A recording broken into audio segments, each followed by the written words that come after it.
अगर आपको आपकी लाइफ बहुत ज़्यादा मेसी लगती है, अगर आपको आपकी लाइफ बहुत ज़्यादा अनप्रोडक्टिव लगती है या आउट ऑफ कंट्रोल लगती है, तो उसका रीज़न आपका आलसी होना नहीं है दोस्तों। उसका रीज़न है आप आपकी ज़िंदगी में एक अच्छा सा सिस्टम या एक अच्छा सा स्ट्रक्चर लैक करते हो। तो आज के इस वीडियो में मैं आपके साथ वो सिस्टम या वो स्ट्रक्चर शेयर करना चाहूँगा जिससे आप आपकी ज़िंदगी बस 7 ही दिनों में पूरी तरह से रीसेट कर दोगे। Let's get started. Imagine this scenario. एक इंसान है जो हर रोज लेट उठता है और उठते ही वो अपना फोन उठा लेता है और सारी तरह की सोशल मीडिया एप्स स्क्रॉल करना शुरू कर देता है। ऐसा करते करते उसका ऑलमोस्ट आधा दिन खत्म हो जाता है और वो किसी भी तरह का प्रोडक्टिव काम कंप्लीट नहीं करता है। ऐसे ही करते करते उसका पूरा दिन खत्म हो जाता है और दिन खत्म होते ही उसके मन में एक गिल्ट पैदा होती है और वो सोचने लगता है कि उसने किसी भी तरह का प्रोडक्टिव काम आज कंप्लीट नहीं किया है। वो अपने आप से एक वादा करता है कि वो कल से इस आदत को करना शुरू कर देगा, कल से प्रोडक्टिव होना शुरू कर देगा और अपनी लाइफ में कुछ चेंजेस लाएगा। पर अगले दिन उठते ही कुछ होता ही नहीं है। वो फिर से उस साइकिल में घुस जाता है जिसमें वो कॉन्स्टेंटली कंटेंट कंज्यूम करते रहता है, कॉन्स्टेंटली स्क्रॉल करते रहता है और अपने इंपॉर्टेंट टास्क्स को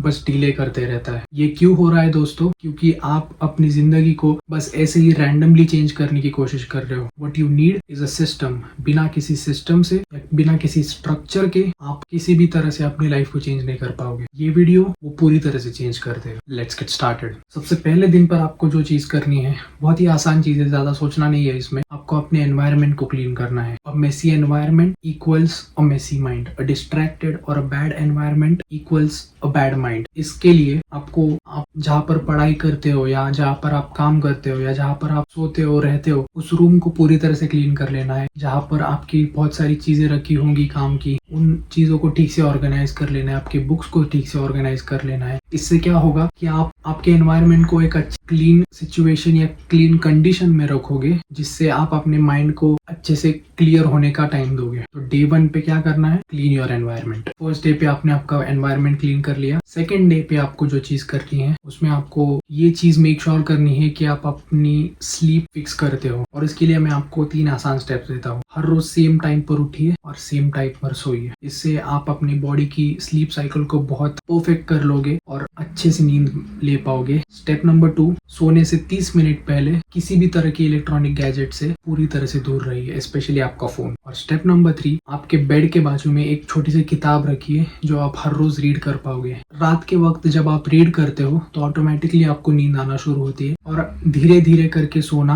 आपको बहुत आसान पड़ जाता है। ये 3 चीजें डे 2 पे फॉलो करो और आप आपकी स्लीप पूरी तरह से फिक्स कर दोगे। ऑलराइट, डे 3 पर आपको अपने फोन को कंट्रोल करना है। उसके लिए भी मेरे पास 3 स्टेप्स है, क्योंकि अगर आप दिन भर जस्ट स्क्रॉलिंग करते रहोगे, जस्ट कंटेंट कंज्यूम करते रहोगे, तो आप किसी भी तरह की प्रोग्रेस नहीं कर पाओगे। तो ये 3 स्टेप्स बहुत आसान है दोस्तों, इनको इम्प्लीमेंट कीजिए, आप जरूर अपने फोन को कंट्रोल कर पाओगे। Step number 1, delete all the unnecessary बकवास फालतू के एप्स बस ऐसे ही डिलीट कर दो। इससे क्या होगा, एक तो आप अपने फोन की स्टोरेज सेव कर लोगे जो बहुत ज्यादा जरूरी है, और स्टेप नंबर 2, आप उन एप्स से डिस्ट्रैक्टेड होना अवॉइड कर दोगे। बस डिलीट कर दो दोस्तों। आपको नहीं जरूरत है इंस्टाग्राम ऐप हमेशा आपके फोन में रखने की, आपको नहीं जरूरत है स्नैपचैट जैसे ऐप को अपने फोन में रखने की, या किसी भी रैंडम छोटी मोटी गेम को, कैंडी क्रश जैसे गेम्स को आपके फोन में रखने की। डिलीट कर दो, स्टोरेज भी सेव हो जाएगा और डिस्ट्रैक्शन भी कम हो जाएंगे। स्टेप नंबर 2, एक स्क्रीन टाइम लिमिट सेट कीजिए। दोनों एंड्रॉइड और iOS पर ये ऑप्शन होता है कि आप आपके स्क्रीन टाइम पर एक लिमिट सेट करते हो। उस लिमिट को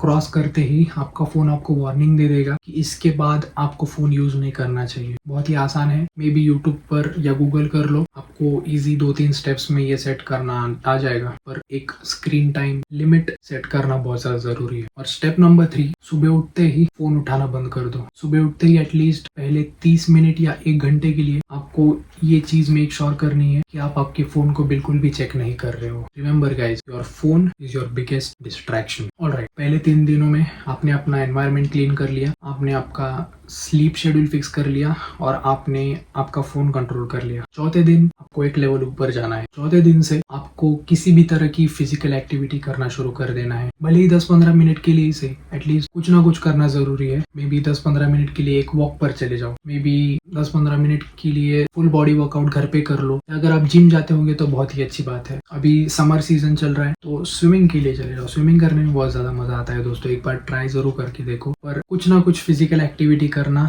ना सिर्फ आपकी बॉडी के लिए अच्छा है पर आपकी माइंड के लिए भी अच्छा है। आपका फोकस बढ़ेगा, आप अच्छे से क्लियरली थिंक कर पाओगे और बहुत ज्यादा प्रोडक्टिव बन जाओगे। Remember guys, action creates energy and not the other way around. अब हम डे 5 पर आ चुके हैं। डे 5 पर आपको करना क्या है कि आपको एक अच्छा सा रूटीन बिल्ड करने की कोशिश करनी है, जिसमें आप ऑलरेडी आपकी स्लीप फिक्स कर चुके हो। आप हर रोज सेम टाइम पर सो रहे हो और आप हर रोज सेम टाइम पर उठ रहे हो। अभी आपको क्या करना है कि आपको आपके top 3 most important, most benefit देने वाले टास्क लिख लेने हैं, पर वो डिफिकल्ट टास्क होने वाले हो। ऑब्वियसली आपको करने का मन नहीं कर रहा है, इसका मतलब ये है कि वो टास्क बहुत ज्यादा डिफिकल्ट है। तो आपको ये 3 टास्क लिख लेने हैं और सुबह उठते ही आपको वो टास्क कंप्लीट कर देने हैं। इससे क्या हो जाएगा कि आप आपके दिन के शुरुआत में ही उन टास्क को कंप्लीट कर दोगे और आपका रहा हुआ दिन आप बाकी की चीजों में दे पाओगे, right? So eat your frog first thing in the morning, nothing else will happen to you for the rest of the day. Rest of the day will just feel like a piece of cake. Alright, in 5 दिनों में आपने already बहुत ज्यादा progress किया होगा। 6th day पे आपको इन सारी आदतों को एक साथ करना है। Yes, you heard that right. आपने धीरे धीरे धीरे करके इन 5 दिनों में इन 5 आदतों को कंपाइल किया है एक साथ। छठे दिन पर बस प्लानिंग छोड़ देनी है और एग्जीक्यूशन पे ध्यान देना है। किस तरह से आप इन 5 दिनों में इन चीजों को कर पाए हो, उन चीजों को और भी अच्छी तरीके से करने की कोशिश कीजिए। प्लानिंग करना छोड़ दीजिए, एग्जीक्यूशन पर ध्यान दीजिए। Remember guys, execution is always greater than perfection. और फाइनली डे 7 पर आपको रिफ्लेक्ट करना है और आपको एडजस्ट करना है। आपको देखना है कि इन 6 दिनों में आपने कौन सी सारी आदतें या कौन से सारे सिस्टम्स को ठीक से अप्लाई किया है, किन सिस्टम्स को आप ठीक से अप्लाई नहीं कर पाए हो, या किस सिस्टम को आप और ज्यादा इंप्रूव कर पाते हो, किस सिस्टम पर आप और लैग कर रहे हो। इन चीजों को आपको एनालाइज करना है। इससे क्या होगा, आप कंटिन्यूअसली इंप्रूवमेंट करते जाओगे और धीरे धीरे धीरे करके प्रोग्रेस करते जाओगे। Remember guys, progress comes from reflection. Video खत्म करने से पहले दोस्तों मैं आपको सिर्फ बताना चाहता हूँ कि आपको एक नई जिंदगी की जरूरत नहीं है, आपको सिर्फ एक अच्छे सिस्टम की जरूरत है जिसे आप कंसिस्टेंटली फॉलो कर पाते हो और जिंदगी में प्रोग्रेस कर पाते हो। मोटिवेशन के सहारे मत जियो, डिसिप्लिन और कंसिस्टेंसी के सहारे जियो और देखो आप किस तरीके का प्रोग्रेस करते हो। उम्मीद करता हूँ आप इस वीडियो से जरूर कुछ ना कुछ नया सीखे होंगे। अगर हाँ तो अभी इस वीडियो को लाइक कर दीजिए, साथ ही इस चैनल को सब्सक्राइब कर दीजिए। मैं मिलता हूँ आपको एक ऐसे ही नई वीडियो के साथ। तब तक के लिए take care and I will see you guys in the next video very very soon. Piece.